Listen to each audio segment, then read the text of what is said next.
Now that the background of your first screen is in place, let's move back to the blocks section. Observe that the very first purple block is called when screen loads. This block's function is just as it states. It basically means that when the app screen opens up or loads, something needs to happen. Everything that you put inside this particular block will show up as soon as the app opens. The first thing we do is click the block, keep it clicked, drag it to the workspace to the right, and then drop it there. The title must appear as soon as the screen loads. And thus, let's look for the block that says Set Title Text to My Game. Notice that all the blocks to do with the title are in a magenta color. I definitely do not want to call it My Game, so I'm going to change it to something cooler like the Doomed Bricks. Because if it's against me and those bricks are going down. Nope, no they won't, because I don't think I'm skilled enough to play this game. Anyway, so to change the name, simply click inside the box, delete what's inside and rewrite. The next thing I want to do is to make my title look good. Notice that the two blocks under the set title text to my game block is set title size and set title color. I'm going to add both inside the when screen loads block on my workspace and make changes to them. I think 50 is too big, so I'm going to reduce it to 35. Yeah, that seems perfect.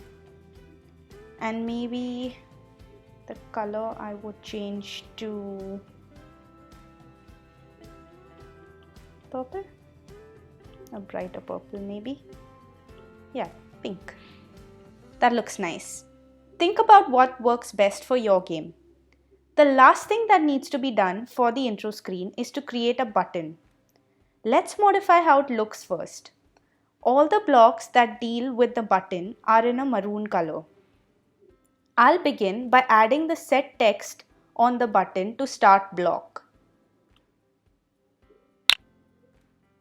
I can change the word start to anything I like, the same way that I did it with the title. Click inside the text box, delete and type whatever you like. Next, I'm also going to change the button text color and the button background color by adding the respective blocks. Button text and button background color. I think I'm going to change the text color to a purple and leave this white. Perfect. There are blocks available for changing the width and height of the button too. For those who don't know what width is, it is the extent of the rectangular button from one side to the other, or the left to the right, and the height is the extent from the bottom to the top.